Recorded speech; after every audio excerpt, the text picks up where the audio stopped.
The subject, Aqidah, and we are calling it Aqidah 101, refers primarily to the basis of Islamic faith, belief. We could refer to it also as the Islamic creed. The term Aqidah is commonly used, and it is a term which is taken from the Arabic uqda, which literally means a knot, form, a knot. But in the context in which we are using it, it refers to whatever beliefs a person is certain about, he holds firmly. The knotting is the basis for using the term Aqidah, because uqda means knot. Aqidah refers to this knotting of, because when you tie something into a knot, you've made it firm, right? So this is why they use the term Aqidah. But from the technical perspective, Aqidah really is speaking, the other term we use for it is Iman. It refers to belief in Allah, His angels, books, the prophets, the day of resurrection, and the qadr, Allah's qadr, the good and the evil of it. It's also referred to, in some cases you'll find early scholars referring to it as Tawheed, using the term Tawheed to mean the basic faith. You'll also find the term al-fiqh al-akbar, the higher fiqh, or the greater fiqh, being used to refer to Aqidah. And of course, when we speak about Aqidah, actually we're talking about the Aqidah of Ahl Sunnah wal Jama'ah, or the faith, belief, the creed of the people of the Sunnah and the community. And we hear these terms, Ahl Sunnah wal Jama'ah. Why do people use this term? Why do they not just say the belief of the Muslims? Aqidatul Muslimin. Why use the term Ahl Sunnah wal Jama'ah? Well, this term was used to distinguish between those who were not from Ahl Sunnah, those who didn't follow the Sunnah, meaning the Sunnah as conveyed by the companions of the Prophet ﷺ. Those came to be known as the Shia, or the Khawarij, and a variety of other names were given to them, because they were not following the basic understanding of the companions of the Prophet Muhammad ﷺ. So they represent Ahl Sunnah. They're the ones who conveyed to us the Sunnah. And the Jama'ah meaning, and the community, that the community stayed together. In other words, not the split off groups like the Khawarij. Khawarij represented the seceders, those who broke away from the main body. So all of the breakaway groups were not including when we talk about Aqidah. We're talking about the Aqidah, or the belief as conveyed by the companions of the Prophet ﷺ and accepted by the main body of Muslims. Otherwise, there are many Aqidahs, right? Aqaid is the proper Arabic plural. As you can find amongst non-Muslims, even amongst Christians, for example. We speak about Christianity, but how many beliefs do Christians have? No end of beliefs. Similarly, if we are to go into the beliefs of the splinter groups, those who split off from the main body of Muslims, then there's no end of their beliefs. So what we're addressing, what we'll be studying, is the main belief of the main body of Muslims as conveyed to us by the early generation. Now, the main text that we'll be using is the text, the fundamentals of Tawheed. Right? This is the text that we'll be using for this semester. The text basically combines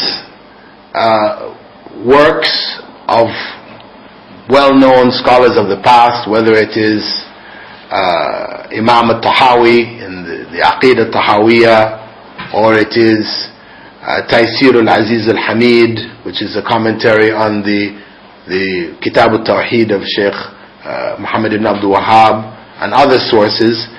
It is combined. This is a simplified introduction really to the science of Tawheed. So this is the book we'll be using.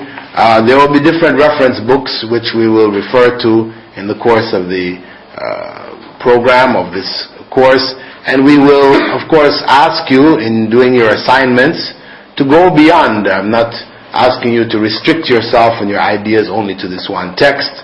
As with all of our subjects which we'll be taking in this program, the BA program, you are encouraged to read beyond.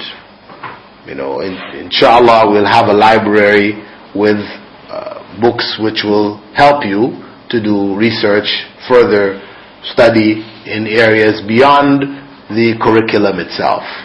But what you are required primarily is what is in the basic text. But for purposes of papers that you'll be asked to write, etc., then you may go beyond this text. In fact, you're encouraged to do that. I guess at this point here I should ask everybody to turn off their mobiles, or put it on silent so that we're not disturbed. Now,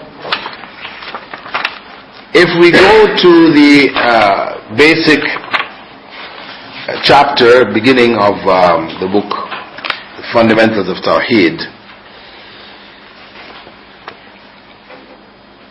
before looking at the content per se, we should understand that this became an area of study and concern not to the early generation.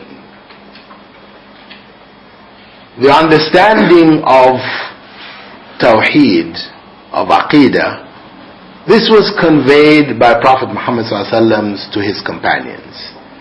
It was there in the Quran, it was there in the Sunnah. Whatever was needed, whatever clarifications were needed, would be given by Prophet Muhammad ﷺ, and it was sufficient for his companions.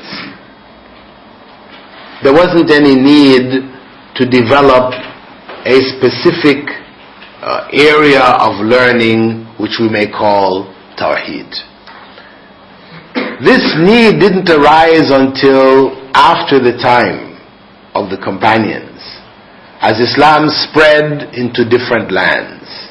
It spread into the areas of Syria, into Palestine, Lebanon, across North Africa, into Persia. Now spreading into lands where people already had their own aqidas, they had their own belief systems, where they had their own way of looking at Allah and looking at God and His relationship to this world.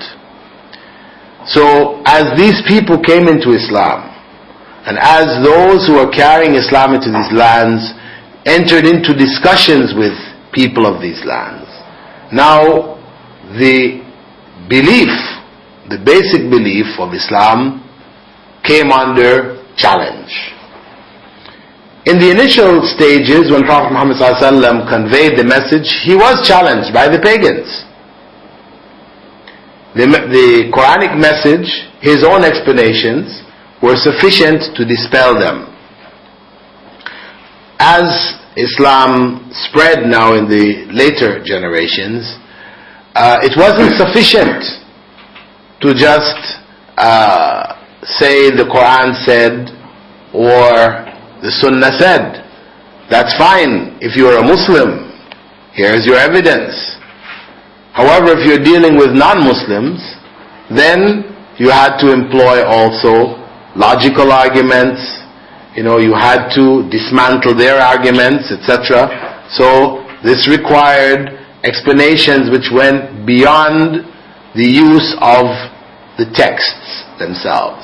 Scholars now had to reflect, had to research, had to debate, etc. So in that process, a science developed, the science which we will call Aqidah, the discipline of theology, another term we may use for it in English.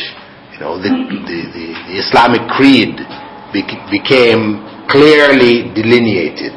It became necessary to clarify what was and what wasn't, what was acceptable and what wasn't acceptable. So this is where the science or the discipline of Tawheed evolved. There were people who claimed Tawheed. Some people said that Tawheed meant Allah is everything and everything was Allah. This is oneness. Tawheed, we look at it and say, well, Tawheed fundamentally comes from wahada, which means to unite and to make things one. Well, if we say Allah is His creation and the creation is Allah, then we ended up with a unity here, isn't it? Complete. We can't get any more unified than that. And this was a philosophy promoted. The founder of it was by the name of Muhammad ibn Ali ibn Arabi. He was born in Spain. Actually, he's from the, you could say, scholars of Spain. And he made certain claims for himself, among them being that he possessed an inner light and knowledge of Allah's greatest names. And he used to call himself the seal of the sainthood. As you had the seal of the prophethood, he referred to himself as Khatamul al-Awliya. As we had Khatam al-Nabiyyin, he was Khatam al-Awliya, the seal of the sainthood. And his followers, and there are many of them around today, they refer to him as Al-Shaykh al-Akbar.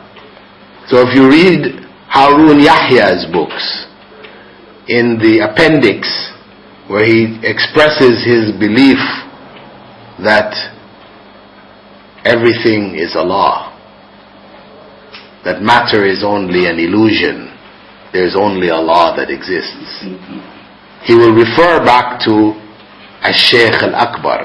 That's who he is. He doesn't mention the name in specific, but that's who he's referring to, the same individual from the 12th century who outlined his principles in one text known as Futuhat al-Makkiyah, or the Meccan conquests, and Fusus al-Hikam. This is another of his famous books. At any rate, such ideas, and there were many others, were confronted by the scholars of that time. And in the process of confronting these ideas and refuting them, the science of Tawheed or Aqidah evolved. That methodology was primarily based on the Quran and the Sunnah, because being scholars from Ahl Sunnah wal Jama'ah, this is the foundation from which they had to come.